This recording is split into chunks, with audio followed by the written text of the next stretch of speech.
Hello, and welcome to Unlocking Real Estate, My First Commission.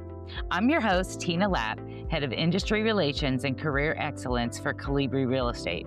I've been in real estate education for over 30 years, helping individuals enter and thrive in their real estate careers. Welcome to Unlocking Real Estate, My First Commission, where we dive into real stories, big wins, and early lessons learned from highly successful rookie real estate agents and brokers. This is the series where we explore how real estate transforms lives, one home at a time, by sitting down each week with a new agent or broker who has found incredible success in their first year. Your hosts are instructors and leaders at Colibri Real Estate School, one of the largest real estate educators in the nation, where we focus on helping people like you get started or find continued success in their careers. From a teacher of the classics in London to award-winning real estate rookie, Victoria Mackay took the New York real estate industry by storm. Stick around to hear her story and her advice for aspiring real estate professionals. Hello, we are here today with Victoria Mackay. Victoria, thank you so much for being with us today. Will you take a moment to introduce yourself, where you currently live, and what company you're with? Yeah, of course. Thanks so much for having me, Tina. So I am in New York City and I'm with Brown Harris Stevens. Wonderful. And I'm excited to dive into your story. Let's kind of start at the beginning. What were you doing before you became a real estate agent? So I was teaching classics at a girls' school in London. So teaching Latin and ancient Greek to teenage girls who are aged 11 to 18, which I'm very passionate about. And I was also involved in the teaching and learning side of the school. So involved in supporting teachers and students have the best experience possible in the classroom. That is beautiful. Love it. So I gotta ask, what in the world brought you to New York and then into real estate? Sort of walk us through that journey. Yeah, it is a journey. And I think that is the way I would describe it, rather than like a single epiphany moment. Okay. The love for New York has always been there. And my mum is from here. I've got family here, and there was just something about this city as a little girl that just like really captured my heart, and just I still love New York. And I wasn't brave enough, I think, post-college to make the jump, and it just seemed really daunting at the time to come over here, not really knowing that many people apart from my family. So I ended up teaching, which I loved, but the years kind of kept rolling on by, and this dream to New York kind of had been on the back burner. And it was in a coaching conversation at school where I was training to become a coach, and you have to be coached yourself about something to train to be a coach. And so I said to my colleague, well, we can either discuss the move to New York or the half marathon that I keep putting off and have never run. And she was like, oh, let's talk about New York. That's way more fun. So that was September 2022. And as a result of that conversation, I think I just realized that this was really important to me, and I did really want to come and live here at some point. And the journey into real estate is a bit of a story of failure, to be honest, because I couldn't find a job teaching classics here. It's really rare and a very unique subject. And around the same time, I think I realized was personally feeling a bit stuck in teaching. And although I love my subject and I loved my students and I really enjoyed the classroom, the monotony of the school day, and I couldn't see where it was going. I couldn't picture, what I would be doing in 10 years' time in teaching. And I am a very ambitious person, and I think that hadn't been released.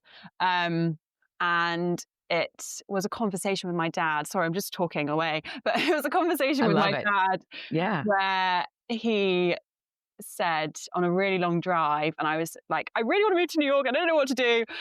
And he suggested real estate. And I laughed it off because to me, my perception of real estate was based on the TV shows.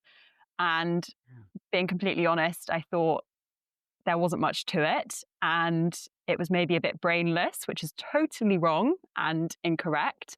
But that was my perception. But then he was quite adamant that it would fit my skill set and my personality. Yeah. And the more I looked into it, the more, I don't know, my heart was just kind of captured by this idea of actually, this is people, property, and strategy. These are three things that I care deeply about, applied in one job. And I couldn't stop thinking about it. And so it was a gradual process over that year. And there were various steps and transitions. But then I saw the rest of the school year out. So July 2023, I then moved to New York and made the leap into real estate. Wow. That's and like you said, your perception and reality different. We're going to dive into that and sort of how that unfolded. So you came to New York. How'd you get your license? Like what'd you do when you got here? Yeah. So I started the classes. So I did the classes online from March 2023. I remember having this distinctive moment of like, okay, I don't think it's teaching. Let's see what else is like. Let's just do it and start these classes. So I did that alongside being in the classroom myself and teaching. Okay. And then when I got here in July, I took the exam, having done all the classes, and then could meet the team that I'm now on in person, who I'd already interviewed with on Zoom, and also interview elsewhere at other brokerages and stuff as well to explore options. But July was very much my month here of like getting everything that had been building up like in action and sorted. Yeah. So that's amazing. You were able to take classes while you were in another country. Is that right? Yeah, Yeah. I was in London. Yeah. So you were taking classes, you were still teaching. Were you taking classes at night? Like, how'd you juggle it all? Yeah, it's funny. It's one of those things I didn't think about it at the time. I was just like, well, I want to do this. So Yeah. I think if you want to do something, you make time for it, don't you? Yes. But I was also very clear. I had exam students, and I wanted to see them through. So I really wanted to give my all to them, but also wanted to make sure I was pursuing my dream. So, I mean, I stopped doing so much in terms of my own life, and really I would do it after school and weekends. But I really enjoyed them. Like, I love learning. So it was fascinating to me because real estate in New York is so different from London. So there was just so much to learn and a whole new landscape. So I actually really enjoyed the classes. Yeah, that's wonderful. And you said you found your broker by interviewing online. How'd you connect with brokers? Like, how'd you figure out who to talk to? Yeah, this was honestly one of those moments of like, I actually told my teammates the other day about like my experience from discovering the job posting, because I don't think I'd ever told them. But I remember distinctly coming back one day, and I'd had a really long day at work, and I was scrolling on Indeed, which anyway, it is what it is, looking at kind of real estate opportunities, and this job opening or position, it's not really a job, this position opening came up on my phone. And there was it just stood out to me as like the team was so focused on clients. They seemed to be really caring about building these long lasting relationships and not viewing real estate as a transaction. And there was just something about it that really spoke to me as, okay, these are like authentic people that would like be great to work with. And I just got really excited the more that I looked at the team page and read about the different members of the team. And so I sent off an application in April, knowing that I wasn't able to be there until basically September. But I was just like, well, it's worth it. And so I had 2 online interviews with like the head of our team operations and then the team lead, at which point I think it was very clear, okay, this isn't going to work now because I'm literally in another country and you need someone next week. But then when I was here in New York, I could revisit the conversation, and it definitely, it was the perfect fit. And I have no idea how people start in real estate without having a mentor and someone to learn from, because it's one thing doing the classes, but that's so different from when you're actually doing a deal. And I am so grateful to my team lead and to my colleagues for just their support and their wisdom and their insight. And I just wouldn't have been able to do it without them. So Yeah, that's wonderful that you found the right team. I love that. So when you got to New York and you got your license, like here you are. What were your expectations going into your first year? What were you thinking it would look like? Um, I think I honestly didn't really know. And I'm grateful that I did take so long to look into it, because I think one of the Yeah. things, and I always say this to people that are considering real estate, is how important it is to like assume you're not going to earn anything. Because I think people see real estate as like immediate glitz, glam. You're doing these multi-million dollar listings. It's like really exciting. And the reality is it takes a really long time to A, build your pipeline, B, build connections, like C, even have deals. Like it just Yeah. takes a while. And so I'm really grateful for the advice. I remember one broker saying to me, forget 1 year, it actually takes 2 years. Like you need to really assume you're going to earn very little. And as a result of that, I came in with a financial foundation of like, okay, I am secure in this, I can take this risk. But I Yeah. think if you don't have that, the danger is you aren't really viewing your clients as clients. You're thinking, okay, I need to get paid and I need a commission check. Um, and that's detrimental for your clients, but also Yeah. for you and your business. So that was the first thing. And I think, didn't have many expectations, which I think Yeah. is the right way to look at it, because the job changes and every day is different. And I think I love it because of that, but you can't really have a picture of what it's like until you're in it. Yes, exactly. And so you prove that wrong. That might be the stereotype. It takes a couple years. You had a phenomenal first year. Tell us a little bit about, and we'll dive into some of the specifics, but how did you perform your first year? Like what did it look like at the end of the first year? Yeah. It was one of those things I think even now I'm still like, I don't really view it as having been that success. I'm like, oh, it just happened. Like, um, yeah, I think I was very fortunate in the clients that I met, that they were ready to transact. And I have now had a lot more clients. Okay, it's actually a few years down the line and you do Hmm. have to um, build it up. Um, but yeah, I think my big thing is where I had my big success was first time buyers. And I think my skills as a teacher, and actually the fact I'd had to learn this all myself, meant I Hmm. was in a better place to advise and to help other people. Yeah. Um, and I fundamentally think not focusing so much on you and how am I performing? Am I saying the right thing? But really trying to see and hear your clients, figure out what they're looking for, what's going to make them Yeah. feel at home in a place. And for your sellers, what do they want? That everyone's got a different attachment to their property, and trying to figure that out. Um, and I think that's been really helpful. So maybe more the like soft skills that I gained from teaching. Yeah. At the same time, I think you do need to be assertive and know when to stand your ground and when to stand up for your clients. But I think people underestimate the power of empathy and Yeah. of just like actually seeing and hearing your clients. Yes, for sure. So you were new to New York, you're new to real estate. How'd you establish credibility? Yeah, that was huge for me, and a big question when I was looking around at different brokerages. I think for me, that meant joining a team was an absolute necessity in terms of being able to learn and exposure to different deals and just maximizing on opportunity. Also, having leads, having opportunities for open houses where I can meet and connect with potential buyers and clients. Yeah. Um, and so I think that was like the structure. I think at the same time, it is important to build your own brand. And that's the thing that gets spoken about a lot in real estate is, Mhm. what's your USP? What's your elevator pitch?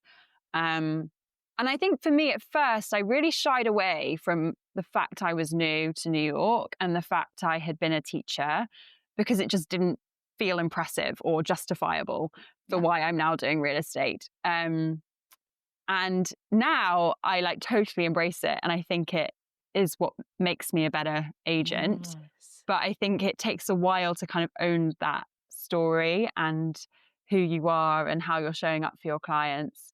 But yeah, I think those two things in tandem, like having the structure of the team and the support and the network while also Yeah. building my own brand and network Yeah. too.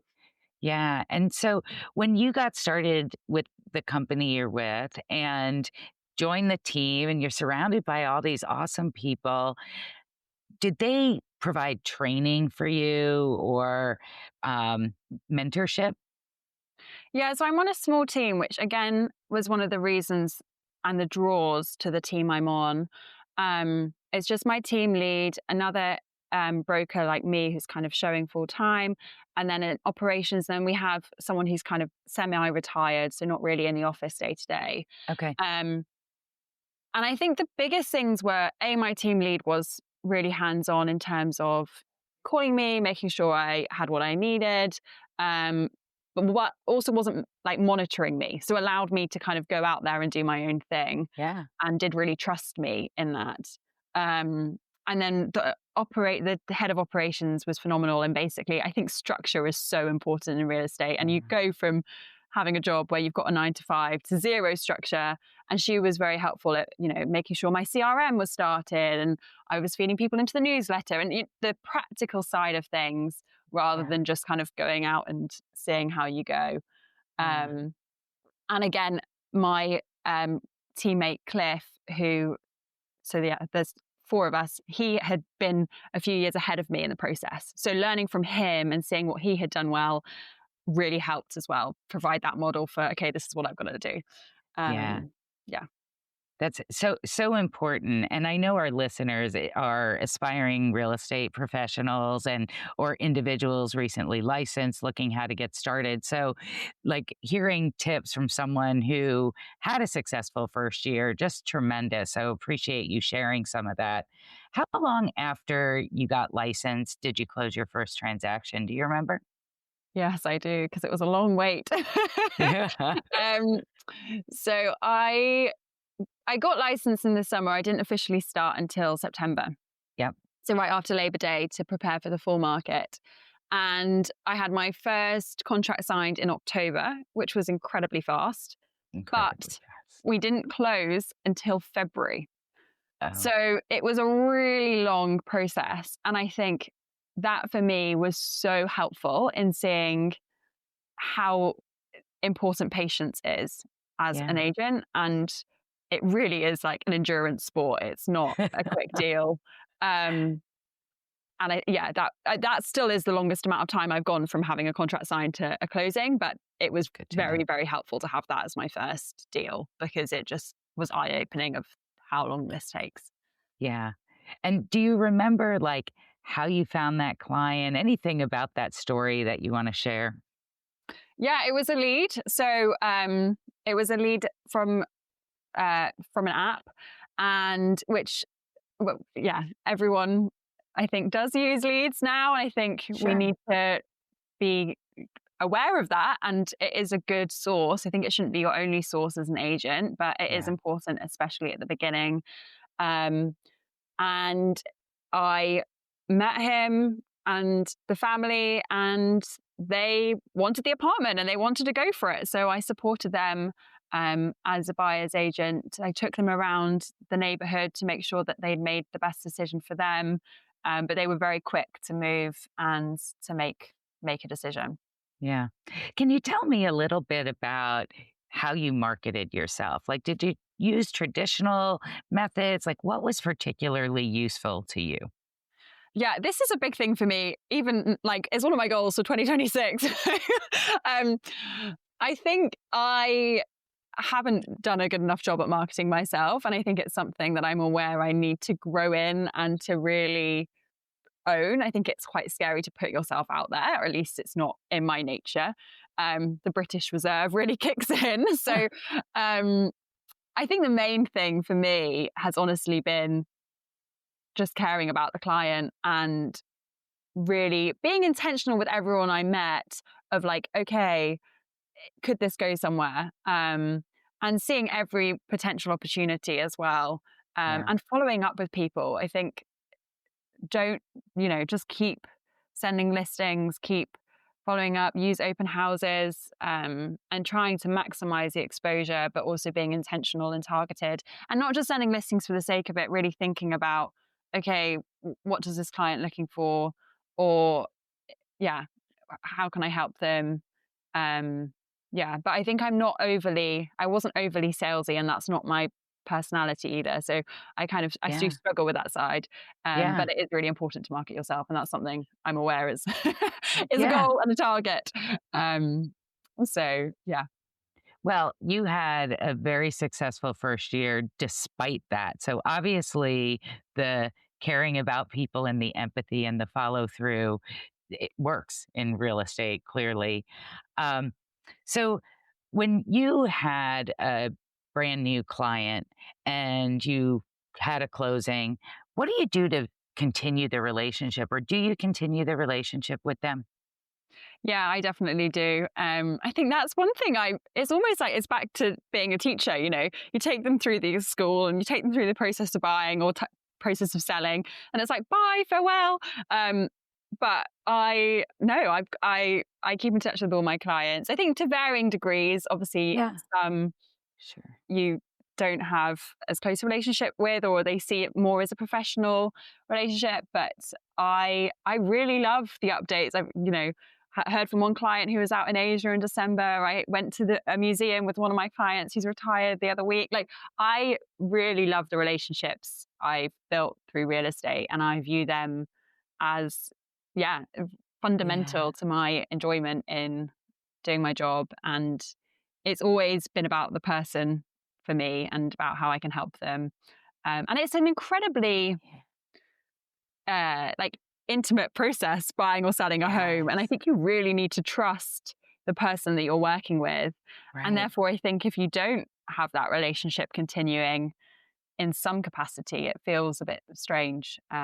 So Yeah, yeah, I've loved keeping up with clients. And I think that probably is also something really helpful in terms of, you don't think of it directly as marketing, because for me, it is about the person and about the yeah, relationship, but it obviously does help. yeah. You've mentioned open houses a couple of times.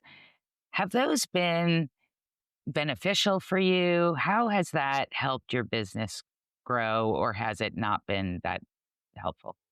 Yeah. I mean, I think I obviously wasn't an agent in COVID, but post COVID, there was a move to open house by appointment, and we still do that in New York. And I've Uh, had a couple of listings where we've just done pure open houses just because it's really unique and it would be easy. But yeah, buildings prefer it, doormen prefer it because you don't just have random people showing up to the building. yeah, And I think it does work better to have the open house by appointment because you can then schedule it. You can have people coming one after the other rather than all at once. You can really make sure each person is having their time to see the apartment. We also try yeah, and stack it so people are seeing others come and go. So it kind of creates that competitive edge if possible. sure. So yeah, I think open house by appointment are fundamentally brilliant, and like we post them every single day for our listings, to maximize exposure and to just make sure people see that they're available. But I think the days of like pure open house Sundays are probably behind us. um yeah, and Yeah, I think otherwise, if you're just sitting there waiting, it's a waste of your time. It's probably not the best way for someone to see an apartment. And making an appointment. I mean, working on a buy side, I think a lot of my clients now will only go and see something if they're really serious. Yes, sometimes they want to go and get educated and want to see as much as possible. But on the whole, particularly if they're living in New York already, yeah. they know what they're looking for. They're happy to look online, and they will only venture out if it's like really, really important. Um, so, yeah. Yeah, I think that's very unique to New York and probably big cities where you have those apartments and have to get in and out versus when you're in more rural areas. I live in Columbus, Ohio. And so, there, I think they Still in aren't different by role. appointment. Yeah. Um, but that, yeah, super interesting. I appreciate your thoughts on that. So, reflecting on your first year, what do you think was your biggest challenge? Mm. Um, I think some of the deals I had were really quite hard. And there are two deals that probably immediately come to mind. they were both on the buy side. The first one should have been incredibly straightforward. It was an all cash deal, but they were looking in Park Slope in Brooklyn, which is incredibly competitive. And the first apartment where they wanted to make an offer, we lost out in a bidding war. And we did everything right. We strategized price. We were actually the highest price. They wrote a letter. We ticked and covered all the boxes. And it was a personal reason why the sellers chose. Anyway, I can't disclose it, but it was totally justifiable. But it was still really hard because picking up a first-time buyer, particularly after the emotional investment of, we think we found our perfect first home together, and not winning it is quite hard. So that was the first step. And then when we did find the right place, which actually is the perfect home for them, and it kind of transitioned in terms of what they were looking for, which I love how that always happens. People change what they're looking for as they go along. And it again should have been very straightforward. They were renting. It was very easy, clean, but there were quite a few hiccups. We had landmarked windows that were broken, and we only discovered at the walkthrough. We had the sellers delay the process because they were in London and they couldn't get an appointment at the embassy. And because of my experience being in London with the embassy, I knew that was a nightmare. They were also the sellers were going through a personal issue. My clients had an end to their rental lease, but they didn't have anywhere to move. So they had to move their stuff into storage. Then we negotiated it so they can move their stuff into the apartment. There were just so many different things happening. It felt like each week there was something else. So that was the first one. I think that was so emotionally tiring because it was a first-time buyer where this felt like their all and what they really, really wanted. And I also loved working with them and got to know them really well. So I really wanted it for them. And then the second deal that was tricky was, again, in Brooklyn, and a bit of a story of my client walking away from an initial offer. A very long search process, lasted months and months and months. Indecision about where's best. And I think having to coach them through the decision and really let them take ownership of the decision.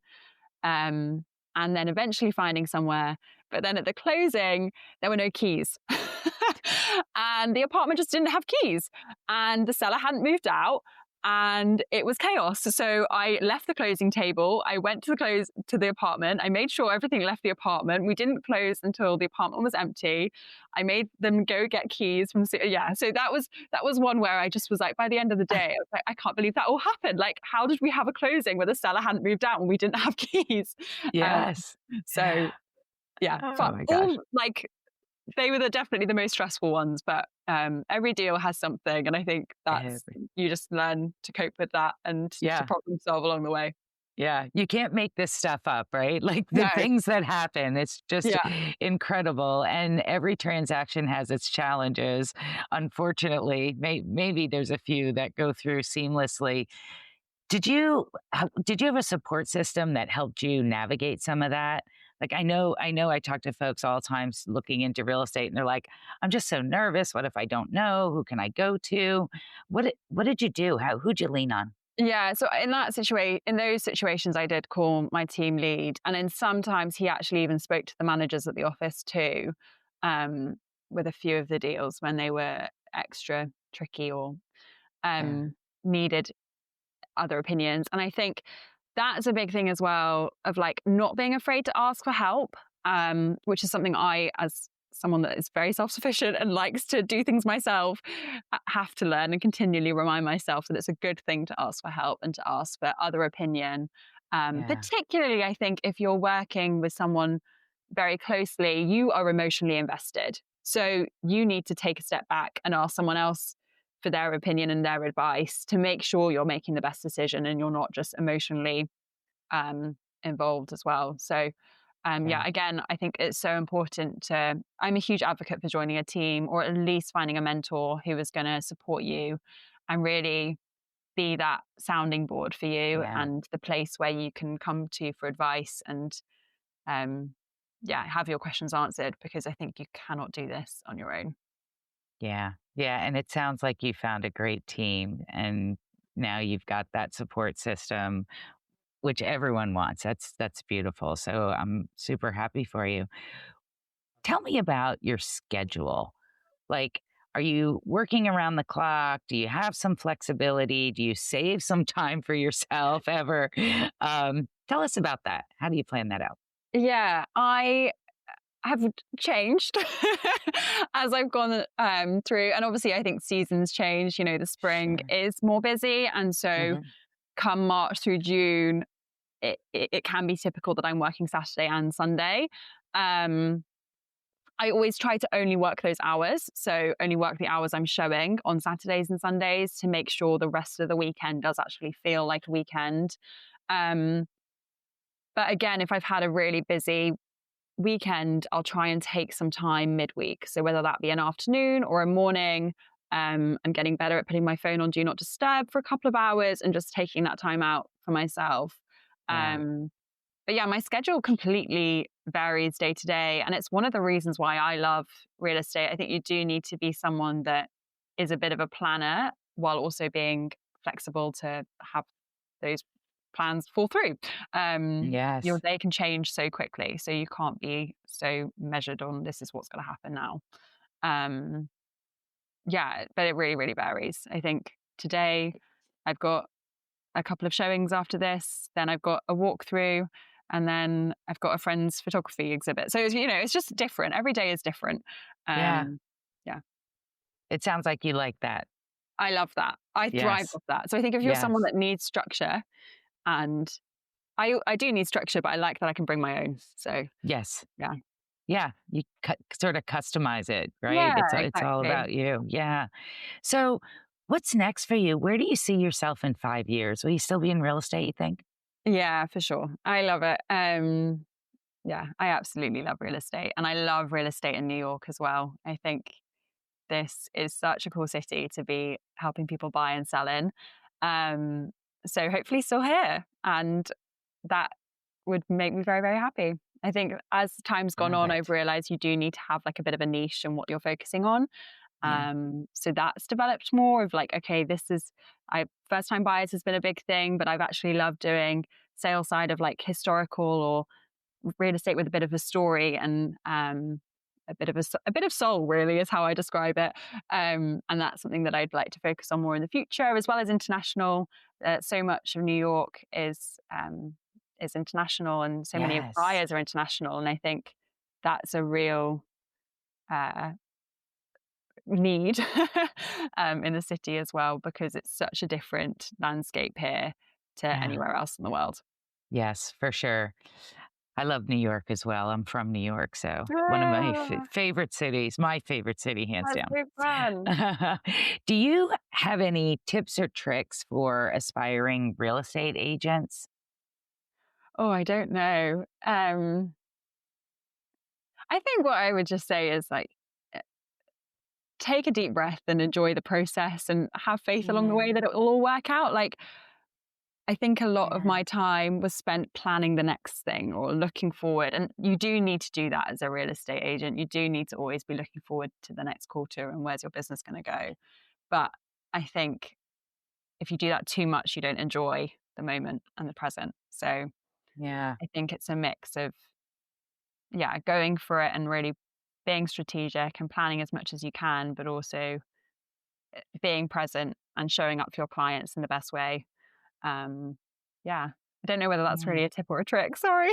Yeah, no, it's perfect, and really just good advice for aspiring real estate professionals, or quite frankly, in life in general. Like It's good true. advice for sure. Yeah.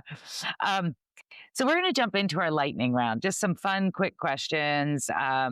Doesn't have to be real estate related. Can be 60 seconds or less. Just your quick thoughts. So the first one: is there a book or a podcast that you've listened to that you would recommend to the audience?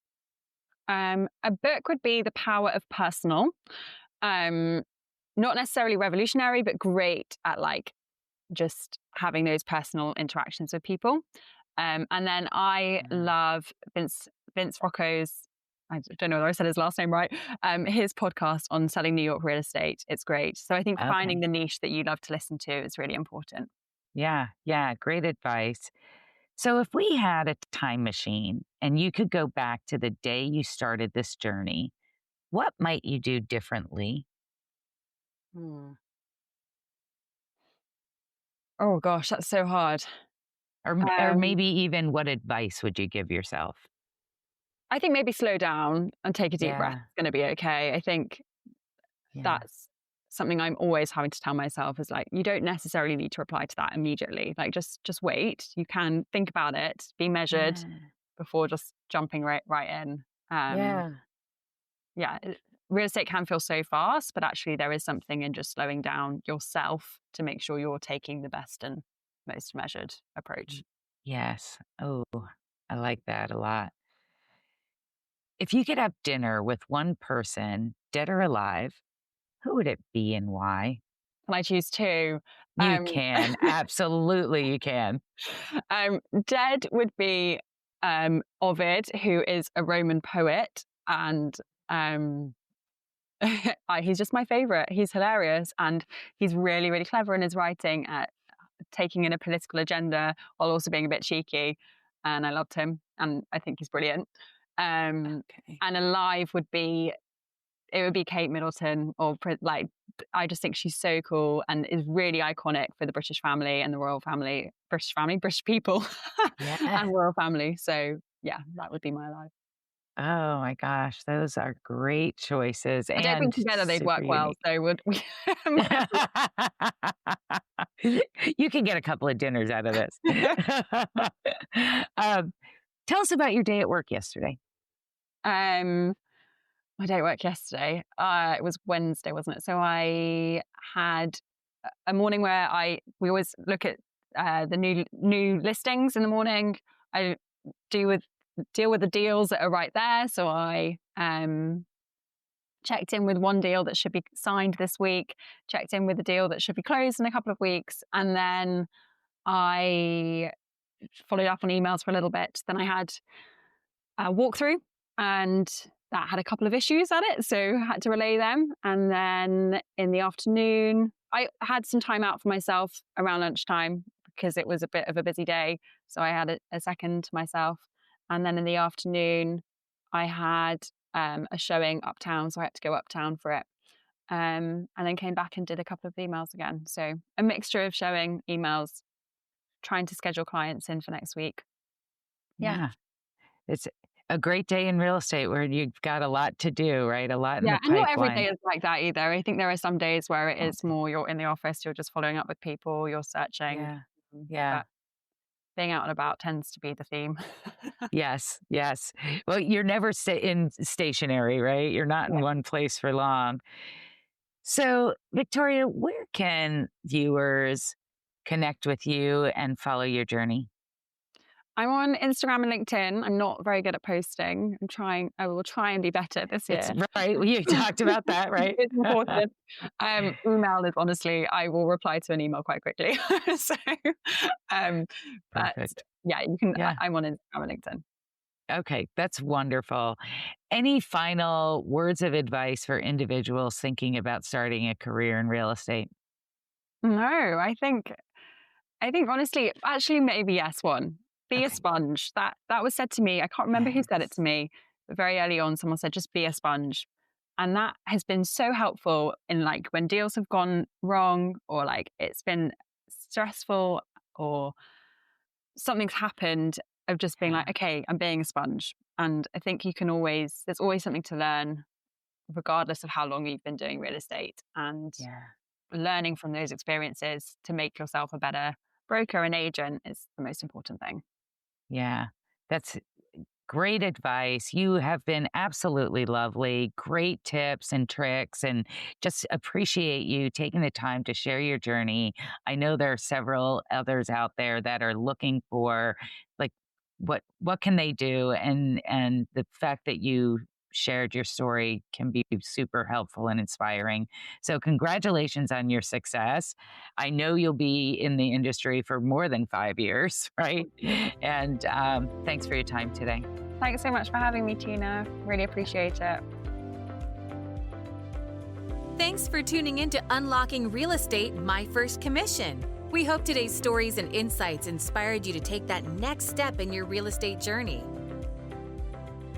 If you enjoyed this episode, don't forget to like, subscribe, and hit the notification bell so you never miss an episode, or head over to our channel to see some of the other content we've produced. We'd also love to hear from you. Drop a comment below with your biggest takeaway or a question for our next guest. If you have a recommendation for someone we should interview, please send a note to unlockingrealestate@colibrirealestate.com.